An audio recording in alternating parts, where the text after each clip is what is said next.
जी हाँ दोस्तों, आज हम पर्यावरण अध्ययन का प्रैक्टिस सेट सॉल्व करेंगे। तो पूरे क्वेश्चंस को ध्यान से देखना। जैसा कि हमने कहा था कि हम अपने इस चैनल पर प्रैक्टिस सेट्स की सीरीज लेके आने वाले हैं, तो वो समय आ चुका है कि जब हम प्रैक्टिस सेट की सीरीज आएंगे। तो पूरी वीडियो को ध्यान से देखिएगा और ये जो इंपॉर्टेंट क्वेश्चंस हैं, इन क्वेश्चंस को आप नोट करते जाइए या फिर स्क्रीनशॉट ले सकते हैं। पहला क्वेश्चन है कि परिवार की जो इकाई है उसे किसे कहते हैं। परिवार की जो इकाई है उसे किसे कहते हैं, तो आप इसका जवाब बता सकते हैं। जो परिवार की जो इकाई होता है, इकाई यानी एक एक जो हिस्सा होता है, वो प्रत्येक सदस्य को या प्रत्येक व्यक्ति को कहते हैं। आगे बढ़ते हैं।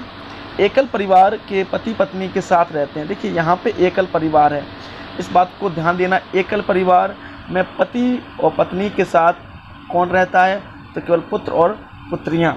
ठीक है, इसका जवाब है पुत्र और पुत्रियाँ। अगला क्वेश्चन है संयुक्त परिवार में पति पत्नी के साथ कौन रहते हैं। देखिए अभी क्वेश्चन एकल परिवार का था, अब है संयुक्त परिवार में। तो पति पत्नी के साथ कौन रहते हैं, तो संयुक्त परिवार में पति पत्नी के साथ माता पिता भी रहते हैं, चाचा चाची भी रहते हैं, बच्चे भी रहते हैं। अर्थात आंसर होगा उपरोक्त डी, उपरोक्त सभी इसका जवाब होगा। आगे बढ़ते हैं। बच्चे का प्रथम गुरु किसे कहा जाता है, तो बच्चे का जो प्रथम गुरु है, जैसा कि आपको पता है कि पिता को, दादा दादी को ऑप्शन दिया है, तो यहाँ पे एक ऑप्शन है सा माता को। ठीक है ना, बच्चे का जो प्रथम गुरु है वो माता को कहा जाता है। बढ़ते हैं अगले क्वेश्चंस की ओर। तो जैसा कि क्वेश्चंस बना था वो क्वेश्चन आधा यहाँ रहा, तो उसका आंसर था माता। आदर्श परिवार किसे कहा जाता है। देखिए कितना अच्छा क्वेश्चन है। आदर्श परिवार है वो किसे कहा जाता है, तो आदर्श परिवार किसे कहा जाता है, संयुक्त परिवार को, छोटे परिवार को, दोनों को, या फिर इनमें से कोई नहीं। तो आप बताइए आदर्श परिवार किसे कहेंगे। आदर्श परिवार है वो संयुक्त परिवार और छोटे परिवार मिल दोनों को कहेंगे। इसका अर्थात इसका जो करेक्ट जवाब होगा वो होगा दोनों। समाज की इकाई होती है, समाज जो है वो किससे बनता है, अर्थात समाज वो है, समाज की इकाई क्या होती है, तो आप जवाब बता सकते हैं समाज की इकाई क्या होती है। तो समाज की इकाई व्यक्ति होता है, समाज की छोटी इकाई व्यक्ति होती है। ये इंपॉर्टेंट क्वेश्चन से आप नोट कर सकते हैं, स्क्रीनशॉट ले सकते हैं, और नीचे मैं एक पीडीएफ लिंक दूंगा, वहाँ पे आप इनको डाउनलोड भी कर सकते हैं। वर्तमान सामाजिक संदर्भ में महत्वपूर्ण स्थान किसको है, जो वर्तमान है सामाजिक संदर्भ है, इसमें महत्वपूर्ण स्थान किसका है, व्यक्ति का है, शिक्षा का है, रीति रिवाजों का है, या इनमें से किसी का नहीं है। तो आप बता सकते हैं वर्तमान संदर्भों में जो सबसे महत्वपूर्ण स्थान है वो शिक्षा का है, अर्थात ऑप्शन नंबर बा। एकाग्रता प्राप्ति का साधन, जो कंसंट्रेशन है वो हमें किस चीज़ से हासिल होता है, खेल करने से, कार्य करने से, योग करने से। तो स्वाभाविक है, आप खुद जानते हैं तीनों कार्य एकाग्रता को बढ़ाने के लिए किए जाते हैं, अर्थात इसका आंसर होगा डी, अर्थात ये सभी तीनों।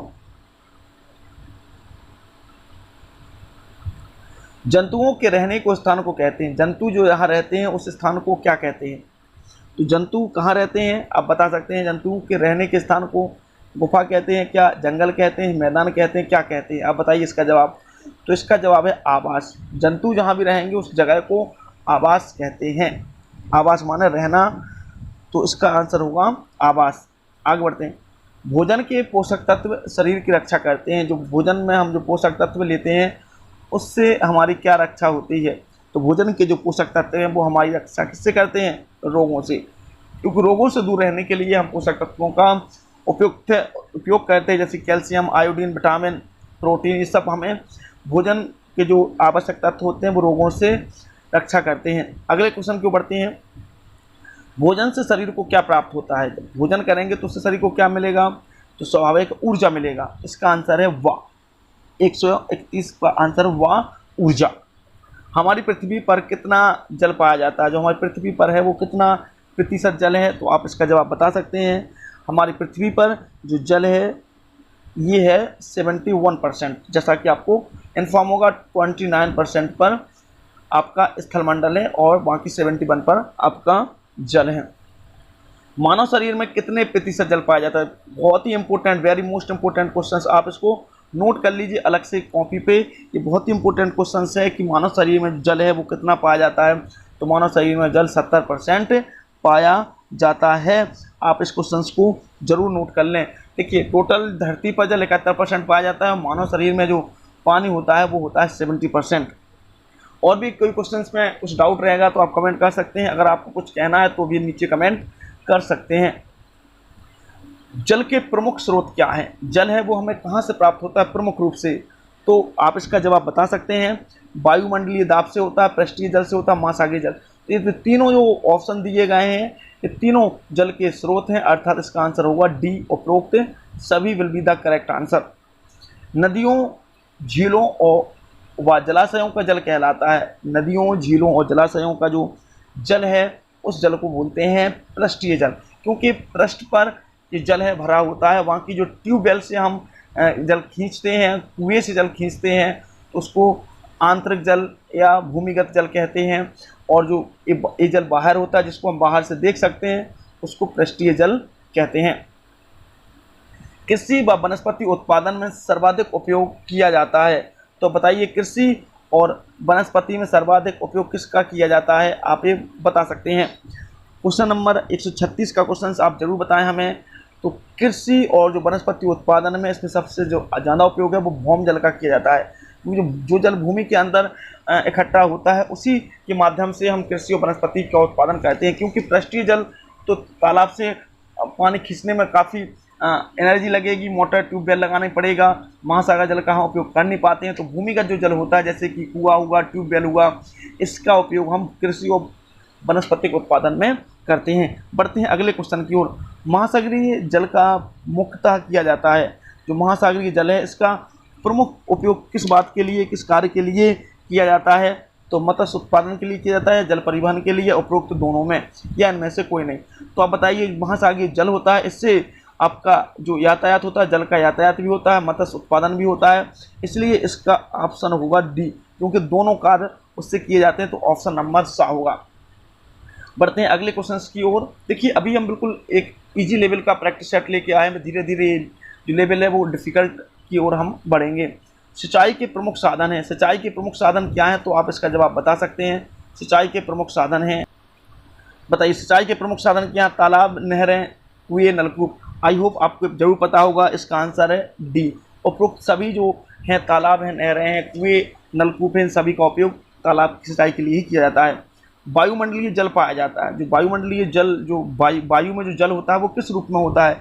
कणीय रूप में, जलवाष्प के रूप में, उपरोक्त दोनों के रूप में, या इनमें से कोई नहीं? तो इसका जवाब है जलवाष्प के रूप में। जी हाँ दोस्तों, जलवाष्प के रूप में जो पानी यहाँ से वाष्पीकृत होकर उड़ता है तो वो बादलों में जलवाष्प के रूप में एकत्रित हो जाता है, जो कि वर्षा के रूप में नीचे धरती पर पुनः वापस आ जाता है। बनावट की दृष्टि से भारत में कितने प्रकार की सड़क हैं? देखिए कितना अच्छा क्वेश्चन से मोस्ट क्वेश्चन है, आप इसको नोट कर लीजिए। बनावट की दृष्टि से जो भारत में है वो 2 प्रकार की सड़कें पाई जाती हैं। बनावट की दृष्टि से भारत में 2 प्रकार की सड़कें पाई जाती हैं।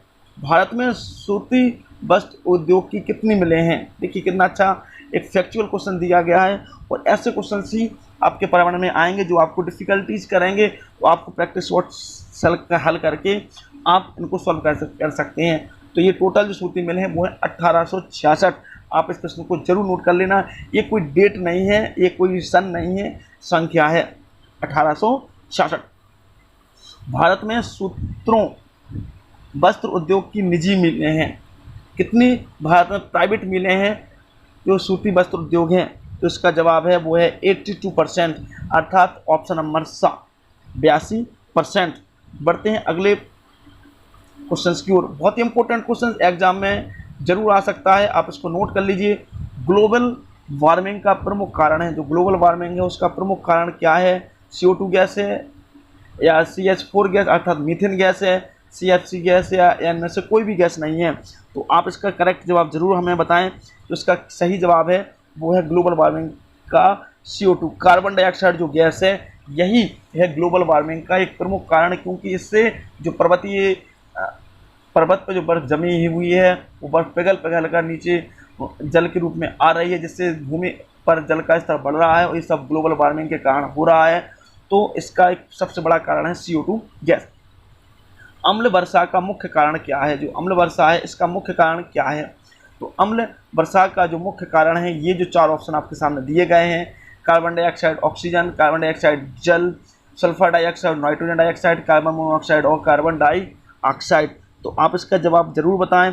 इसका जो जवाब है वो है सल्फर डाइऑक्साइड और नाइट्रोजन डाइऑक्साइड, अर्थात SO2 प्लस N2O। आप इस प्रश्न को इस प्रकार से भी आ सकता है कि SO2 और N2O अम्ल वर्षा है, इसका प्रमुख कारण है सल्फर और नाइट्रोजन डाइऑक्साइड। बढ़ते हैं अगले क्वेश्चन की ओर। सजीवों में निम्न में से कौन सी क्रियाएं होती हैं? जो सजीव होते हैं वो कौन सी क्रियाएं करते हैं? प्रजनन की क्रिया होती है, संवेदनशीलता होती है, चलन की प्रक्रियाएं होती हैं, या उपरोक्त सभी प्रक्रियाएं होती हैं? तो इसका जो जवाब है, ये सजीव हैं वो तीनों प्रक्रियाएं करते हैं, प्रजनन भी करते हैं, उनमें संवेदनशीलता भी होती है और वो चलते भी हैं। इस चीज़ को आंसर होगा उपरोक्त सभी, ऑप्शन नंबर डी। पर्यावरण का स्वरूप होता है, पर्यावरण है वो किस तरह का स्वरूप है? तो पर्यावरण का स्वरूप जैविक है, अजैविक है, दोनों है, इनमें से कोई नहीं। तो पर्यावरण का स्वरूप है वो दोनों है, अर्थात ऑप्शन नंबर सी।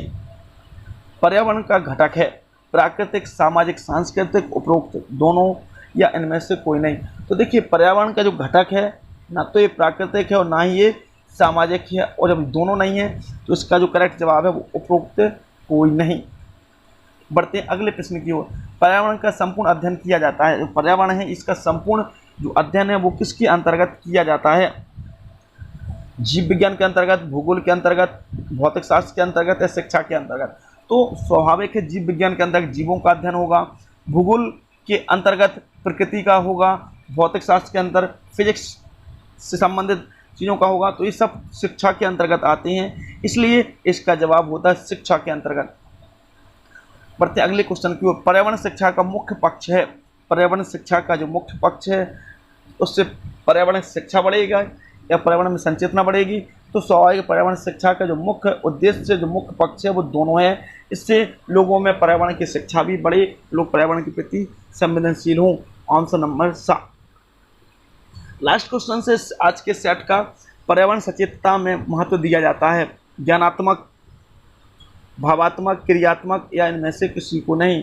तो पर्यावरण सचेतता में सबसे अधिक महत्व भावात्मक पक्ष को दिया जाता है, ऑप्शन नंबर 1। देखिए आज के इस वीडियो लेक्चर में हमने पर्यावरण के 30 इंपॉर्टेंट क्वेश्चंस को सॉल्व किया, और आपको प्रॉमिस करते हैं ऐसे ही प्रैक्टिस सेट हम रेगुलर लेके आएंगे, जिसमें गणित के क्वेश्चंस भी होंगे, पर्यावरण के भी होंगे, बाल विकास के होंगे।